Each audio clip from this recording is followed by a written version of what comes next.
अभी आप लोगों ने न्यूज देखी सऊदी अरब की, हैदराबाद के कुछ जायरीन एक बस में जा रहे थे, शायद मक्का से मदीना जा रहे थे वो, और बस जाकर के एक ऐसी गाड़ी से जाकर के टकरा गई जिसमें डीजल भरा हुआ था, और ऑन द स्पॉट बस के सारे मुसाफिरीन का इंतकाल हो गया।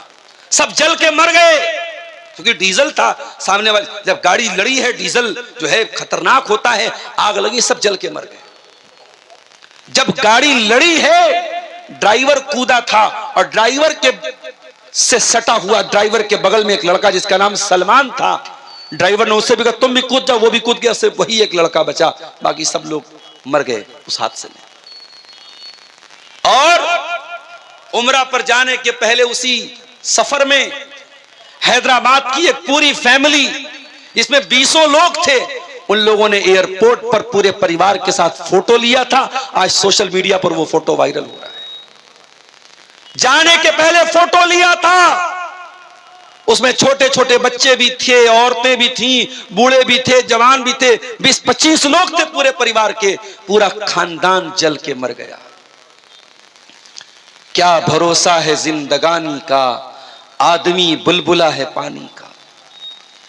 एक हादसा होता है, इंसान दुनिया से चला जाता है, सिर्फ उसकी यादें रह जाती हैं, उसकी फोटो रह जाते हैं। उसका फेसबुक अकाउंट है, आज कोई चलाने वाला नहीं। उसका बैंक अकाउंट है, आज उसको कोई और इस्तेमाल कर रहा है, उसकी चीजों को कोई और इस्तेमाल कर रहा है। यही हकीकत है मेरे प्यारे साथियों। दुनिया सयस्ला नारन ज़ाता लहब, दुनिया की आग तो जलती है और जलने के बाद बुझ जाती है, लेकिन ऐ मेरे बंदो, एक आग ऐसी भी है जो कभी बुझने वाली नहीं है, कभी ठंडी होने वाली नहीं है। सयस्ला नारन ज़ाता लहब, अबू लहब उसी आग में जाएगा जो हमेशा भड़कती रहेगी, जो कभी बुझेगी नहीं, कभी खत्म नहीं होगी। दिल्ली में कार में विस्फोट हुआ, सीएनजी की कार थी। अभी हमारी सुरक्षा एजेंसियां तहकीक कर रही कि विस्फोट कैसे हुआ, हकीकत अल्लाह बेहतर जानता है।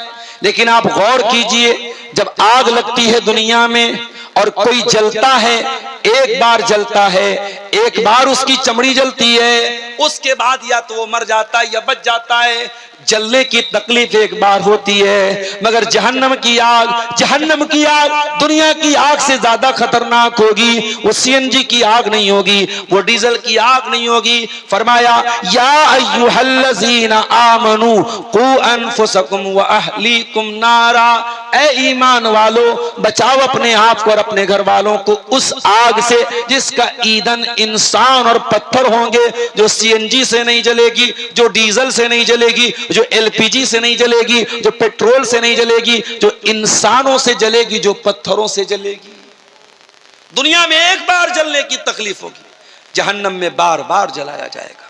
कुल्लमा नज़िजत जुलूदुहुम बद्दलनाहुम जुलूदन गैरहा, ऐ जहन्नमियों, तुम्हारी चमड़ी एक बार जलेगी, हम दोबारा नई चमड़ी चढ़ा देंगे ताकि बार बार तुम्हें जलने की तकलीफ हो, जो तुमको जो जलने का जो दर्द होता है वो बार बार तुमको दिया जाए।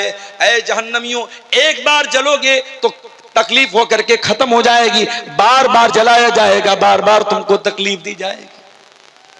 ओ दुनिया वालों, हम दुनिया की आग से अपने आप को बचाते हैं। हमारे बदन में कहीं चिंगारी लग जाए, जरा सा आग से जल जाए, हम फौरन उस पर मलहम लगाते हैं, ऑइंटमेंट लगाते हैं, कोई ऐसी चीज लगाते हैं कि जलने का निशान न रहे, जलने की तकलीफ खत्म हो जाए। मेरे प्यारे भाइयों, तुम दुनिया की आग में, दुनिया के गर्म पानी का अगर एक बूंद तुम्हारे हाथ पे गिर जाए तुम बर्दाश्त नहीं कर पाते हो। तुम जहन्नम का खौलता हुआ पानी और जहन्नम की आग कैसे बर्दाश्त करोगे मेरे प्यारे साथियों। इसीलिए अल्लाह कुरान में कहता है इन जहन्नम कानत मिरसादा, ऐ मेरे बंदो, जहन्नम इंतजार कर रही है, जहन्नम घात लगा के बैठी है, अपने आप को जहन्नम की आग से बचा लो। दुनिया की आग से 70 गुना ज्यादा खतरनाक होगी जहन्नम की आग। सयस्ला नारन ज़ाता लहब, अल्लाह कुरान में कह रहा है अबू लहब जहन्नम में जाएगा। अच्छा, यहां एक पॉइंट की बात बताऊं, यह सूरत कब नाजिल हुई? अबू लहब की जिंदगी में नाजिल हुई। अबू लहब अभी जिंदा है, मौजूद है, बाकी है, और कुरान की आयत उतर के क्या कह रही है? अबू लहब जहन्नम में जाएगा। इसका मतलब यह हुआ कि अल्लाह ताला मुहर लगा रहा है, अबू लहब ईमान नहीं लाएगा, उसका इंतकाल, उसकी मौत कुफ्र पर होगी। और दुनिया ने देखा अबू लहब ईमान नहीं लाया, ना तो ईमान लाया, न ईमान लाने का कभी ख्याल उसके दिल में पैदा हुआ। अबू लहब कभी ईमान नहीं लाया। इसका मतलब यह हुआ कि कुरान की आयत अल्लाह ताला के कलाम होने की दलील है। कुरान की आयत बता रही है कि कुरान अल्लाह का कलाम है। कुरान जो बात कह रहा है 100% सच्ची साबित हो रही है। कुरान ने कहा कि अबू लहब जहन्नम में जाएगा, तो वाकई में अबू लहब जहन्नम में जाएगा, क्योंकि अबू लहब ईमान नहीं लाया, कुफ्र के ऊपर उसका खात्मा हुआ। अच्छा, अबू लहब कौन था? नबी का चचा था। आज हमारे यहाँ बिरादरी पर बड़ा नाज होता है। आपके यहाँ तो एक ही बिरादरी है, शेरशाबादी है, सुरजापुरी है। हमारे यहाँ अंसारी हैं, शेख हैं, सिद्दीकी हैं, फलाने हैं, डकाने, बड़ी बिरादरी हमारे यूपी और जो है उधर उत्तर प्रदेश में चलती है। बिरादरी पर बड़ा नाज है। साहब, हम तो सैयद हैं। सैयद कौन है? रसूल के खानदान के। शराब पियो, जिना करो, दाढ़ी मुंडाओ, औरतें बेहयाई करे, सैयद हैं हम तो रसूल के खानदान के। याद रखो मेरे प्यारे साथियों, ईमान नहीं लाया तो अबू लहब जो नबी का चचा था वो जहन्नम में गया। हजरत नूह अलैहिस्सलाम का बेटा अपने बाप पर ईमान नहीं लाया तो वो भी दुनिया में डूबा और आखिरत में भी डूबेगा। पैगंबर थे नूह अलैहिस्सलाम, 950 साल तक अल्लाह ताला के दीन की तबलीग करते रहे, मगर अपने बेटे को नहीं बचा पाए। बगावत पर हो आमादा तो डूबे नूह का बेटा, बगावत पर हो आमादा तो डूबे नूह का बेटा। यहां नामो नसब की बरतरी से कुछ नहीं होता। तू है कौन? मेरा बाप बहुत अच्छा था। अल्लाह क्या ये नहीं पूछा तेरा बाप कैसा था? अल्लाह क्या ये पूछा जाएगा तू कैसा है? तेरा ईमान है कि नहीं? तेरा अकीदा सही है कि नहीं? तेरा कैरेक्टर सही है कि नहीं? तेरा अमल सही है? तेरा पूछा जाएगा, तेरे बाप का नहीं पूछा जाएगा। बाप पे नाश करना बंद कर दो, खानदान पे नाश करना बंद कर दो मेरे साथी। अबू लहब कौन? नबी का चचा, अब्दुल मुत्तलिब का बेटा, हाशिम का पोता, और जहन्नम की आग में जल रहा है। इसीलिए हजरत अली रजी अल्लाह तआला अन्हु कहते हैं, फला तत्रुकी तक़वत्तिकालन अलन नसब। इंसान की कीमत उसके अखलाक से होती है। ऐ लोगों, तुम हसब और नसब पर भरोसा करके, खानदान पर भरोसा करके, बिरादरी पर भरोसा करके अल्लाह से डरना न छोड़ना, तकवा न छोड़ना। फकद रफाल इस्लामु सलमाना फारसिन। इस्लाम ने ईरान के रहने वाले, फारस के रहने वाले सलमान फारसी के मकाम को बढ़ा दिया। वज़ा शरीफन नसब अबा लहब, और अबू लहब जो बहुत ऊंचे मर्तबे वाला था उसको इस्लाम ना लाने की वजह से जहन्नम की आग में जाना पड़ेगा। अल्लाह ताला के हसब व नसब की कीमत नहीं है मेरे साथी। अल्लाह की कीमत अखलाक की, अल्लाह की कीमत अकीदे की, अल्लाह की कीमत अमल की। सयस्ला नारन ज़ात लहब, अबू लहब जहन्नम की आग में डाला जाएगा। और बड़े गौर से सुनना मेरे भाइयों, वमरातुहु हम्मालतल हतब। और अबू लहब जब जहन्नम में जाएगा तो अकेला नहीं जाएगा, अपनी बीवी के साथ जाएगा। उसकी बीवी भी जहन्नम की आग में जाएगी। पता ये चला, अगर अबू लहब करेला था तो उसकी बीवी नीम चढ़ी थी। कहते ना, एक तो करेला ऊपर से नीम चढ़ा। अगर शौहर बुरा है तो कभी कभी बीवी नेक होती है तो शौहर को सुधार देती है। मगर यहां एक तो करेला ऊपर से नीम चढ़ा था, शौहर भी गड़बड़ बीवी भी गड़बड़। इसलिए जब रिश्ता तय करने जाओ तो बहुत सोच समझ के रिश्ता तय करो।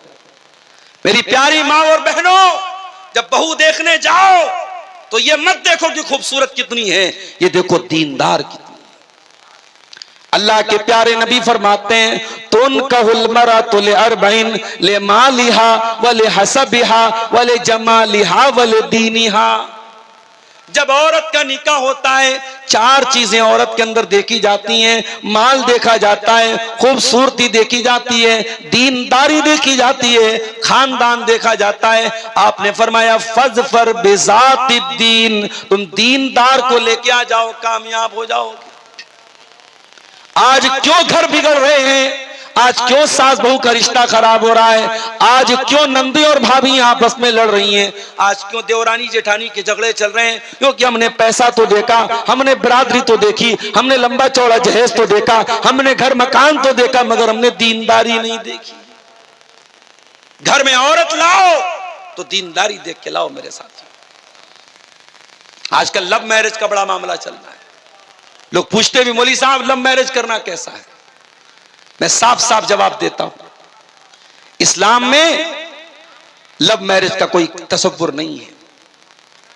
इस्लाम में लव मैरिज का कोई तसव्वुर नहीं, कोई कॉन्सेप्ट नहीं है। इस्लाम में लव आफ्टर मैरिज का कॉन्सेप्ट है। पहले प्यार करो फिर शादी करो, माफ करना, यह इस्लाम का कॉन्सेप्ट नहीं है।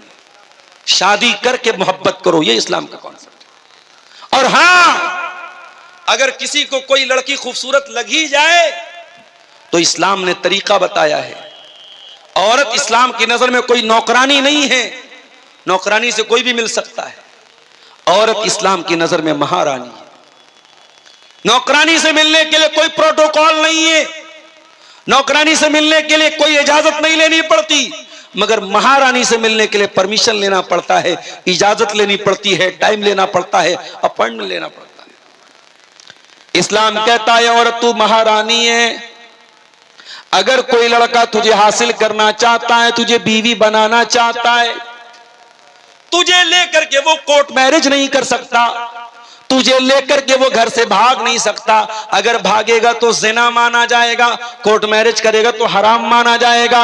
ऐ औरत तू महारानी है और महारानी को पाने के लिए उसके पिए से मिलना पड़ता है। ऐ औरत अगर तुझसे किसी को शादी करना है तो तेरे बाप से मिलकर के रिश्ता भेजना पड़ेगा, तेरे भाई से मिलकर के रिश्ता भेजना पड़ेगा, प्रॉपर चैनल से आना पड़ेगा, बैक डोर से नहीं आना पड़ेगा। इसलिए अपनी बहनों को भी एक पैगाम देता हूं, अगर कोई लड़का आपसे मोहब्बत का इकरार कर रहा है, रात दिन मैसेज करके आई लव यू लिख रहा है, वीडियो कॉल पर आपसे मोहब्बत का इजहार कर रहा है, इंस्टाग्राम पर आपसे मोहब्बत का इजहार कर रहा है, मेरी बहनों तुम धोखे में ना आना, तुम उसके धोखे में ना आना। वो तुमसे जिना करके तुमको जहन्नम में लेके जाना चाहता है। अरे जो तुमसे सच्ची मोहब्बत करेगा वो जिना करके जहन्नम में लेके नहीं जाएगा, वो निकाह करके, वो सही तरीके से निकाह करके तुमको अपनी शरीक हयात बनाएगा, अपना लाइफ पार्टनर बनाएगा और तुमको जन्नत में लेके जाएगा।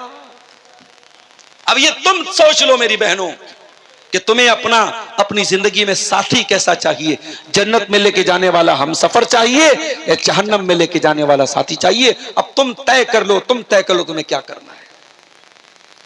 अबू लहब बर्बाद हुआ और उसकी बर्बादी के पीछे उसकी ये बीवी का भी रोल था। अगर उसको बीवी कैसे मिलती, हजरत आसिया के जैसी बीवी मिलती तो शायद अबू लहब का अंजाम इतना बुरा ना होता। आसिया कौन थी? फिरौन की बीवी थी। फिरौन कौन था? बहुत बड़ा जालिम था, बच्चों का कातिल था, मगर उसकी बीवी ईमान ले आई। फिरौन की बीवी हजरत मूसा अलैहिस्सलाम पर ईमान ले आई और जब ईमान लाई फिरौन ने उसको जेल में डाल दिया, हाथों में जंजीर डाल दी गई, पैरों में बेड़ी डाल दी गई। अल्लाह की ये बंदी अपने रब पर ईमान लाने की सजा में अपना महल छोड़कर, अपने तख्त व ताज को छोड़कर, अपनी आरामदेह गद्दी को छोड़ के आज कैद खाने में है, जेल खाने में है, उसके हाथों में जंजीरें डाली गई हैं, उसके पैरों में जंजीरें डाली गई हैं, पूरा बदन लहू लुहान है।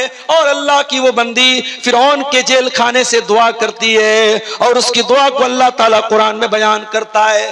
ज़रबल्लाहु मसलन लिल्लज़ीना आमनु इम्रात फिरऔन, ऐ ईमान वालो मैं तुम्हारे लिए मिसाल बयान कर रहा हूं, तुम्हारे लिए आइडियल बना रहा हूं, तुम्हारे लिए आदर्श बना रहा हूं फिरऔन की बीवी आसिया को।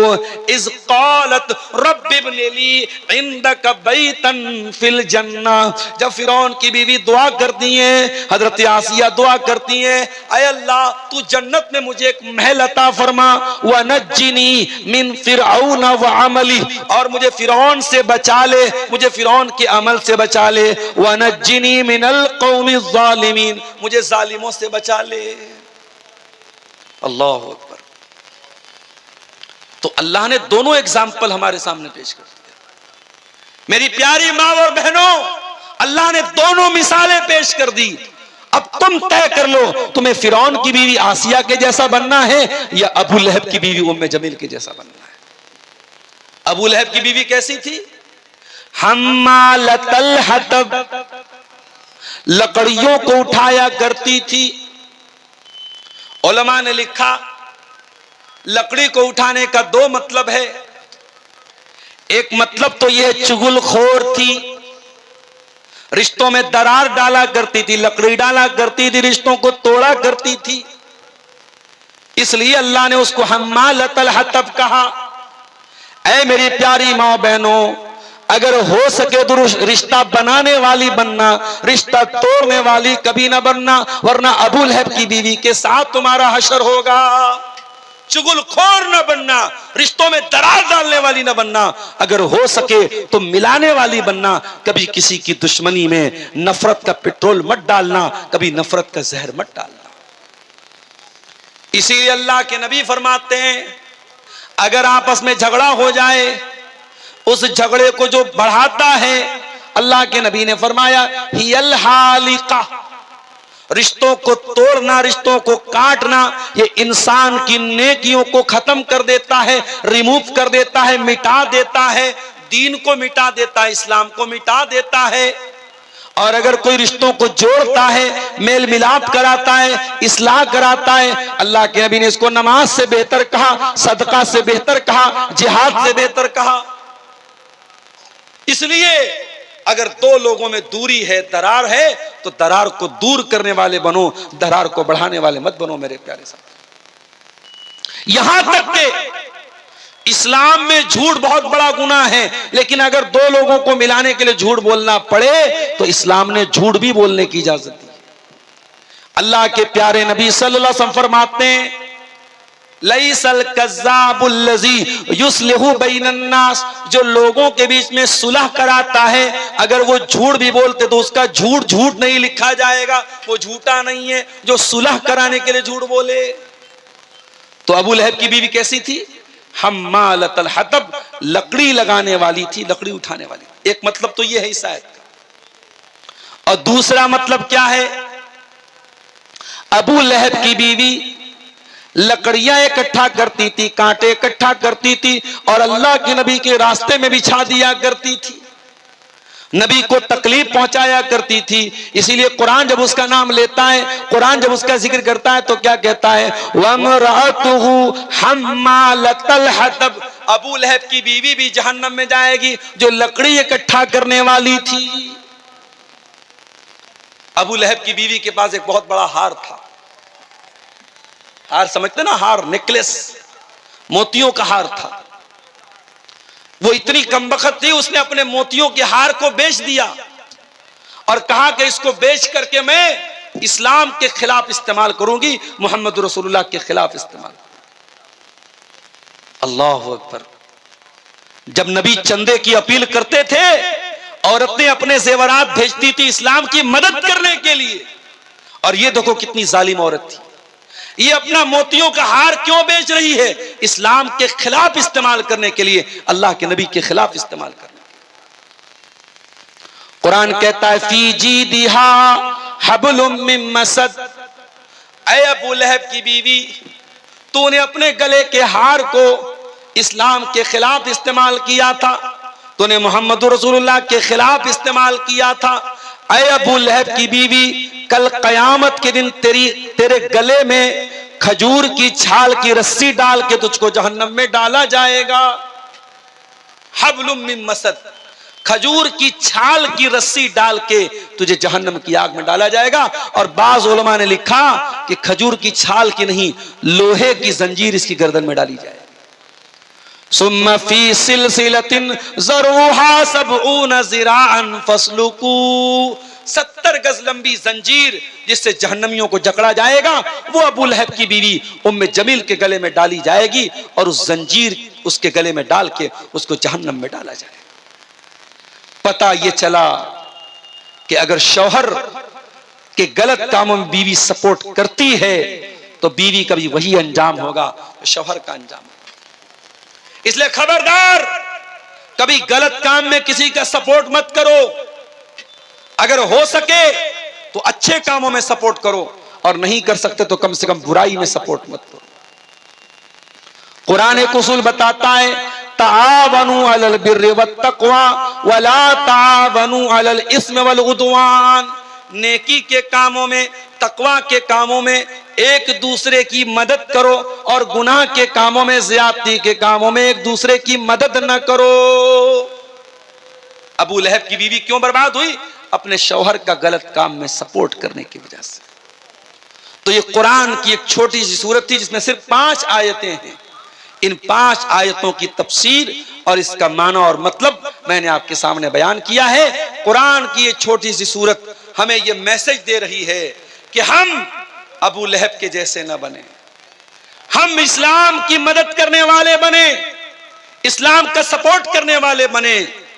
कयामत की सुबह तक जब तक कुरान पढ़ा जाता रहेगा, तब्बत यदा अबी लहब भी पढ़ी जाएगी, और ये सूरत दुनिया को ये पैगाम देगी कि ऐ दुनिया वालों, अगर हो सके तो तुम अबू बकर के साथ खड़े होना, उमर फारूक के साथ खड़े होना, उस्मान गनी के साथ खड़े होना, तुम अबू लहब के साथ खड़े मत होना। इस्लाम के खिलाफ अपनी एनर्जी को इस्तेमाल मत करना, इस्लाम के खिलाफ अपनी ताकत को इस्तेमाल मत करना। मेरे प्यारे साथियों, अभी जब मैं पटना से आ रहा था, आपके बीच में 5-6 किलोमीटर पहले एक जगह मेला लगा हुआ था। हमारे कोई गैर मुस्लिम भाइयों का मेला था, उनका मंदिर भी वहां था, मंदिर के पास मेला लगा हुआ था। मैंने देखा बड़ा जाम लगा हुआ है, तो मैंने किसी से पूछा, भाई क्या मामला है? किसी ने कहा कोई लड़का किसी लड़की को लेके भाग गया है। तो ये लड़का लड़की को जो लेके भागता है, हम कभी कभी सीमांचल के कुछ जलसों में भी ये सिचुएशन हम देखते हैं कि साहब जलसों में भी कभी कभी शोर उठता है, क्या हुआ, कोई लड़का किसी लड़की को लेके भाग गया। तो मुझे ऐसा लगता है कि कहीं ना कहीं जो कल्चर हमारे गैर मुस्लिम भाइयों का है, उनके यहाँ मेले ठेले का जो कल्चर है, वो कल्चर हमारे यहाँ जलसों में भी एक मेले ठेले का माहौल बना लिया जाता है। उनके यहाँ भी लड़के लड़कियां सब बाजार में घूम रहे, हमारे यहाँ भी जलसों में बाजारों में घूमते रहते हैं, और ये जो मामलात उनके यहाँ होते वो हमारे यहाँ भी होते हैं। मेरे प्यारे साथियों, हमें और आपको ये सोचना चाहिए कि हम अबू लहब के मिशन को आगे बढ़ा रहे हैं या अबू बकर सिद्दीक के मिशन को आगे बढ़ा रहे हैं।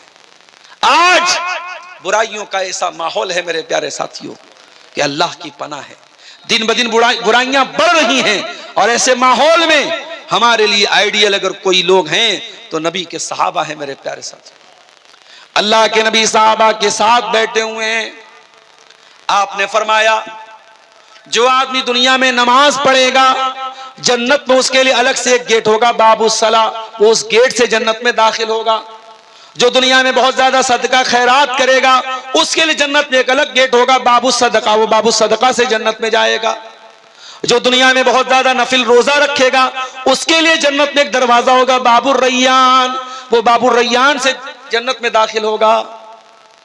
जन्नत के 8 दरवाजे होंगे। नबी ने फरमाया 8 दरवाजे से अलग अलग नेकी करने वाले लोग जाएंगे। हजरत अबू बकर सिद्दीक ने कहा, ऐ अल्लाह के नबी, क्या कोई ऐसा भी होगा, कोई ऐसा अल्लाह का कुछ नसीब बंदा भी होगा जिसको 8 दरवाजों से बुलाया जाए, जो सदका खैरात भी खूब करने वाला हो, नमाज भी खूब पढ़ने वाला हो, अल्लाह की राह में जिहाद करने वाला भी हो, रोजा रखने वाला भी हो।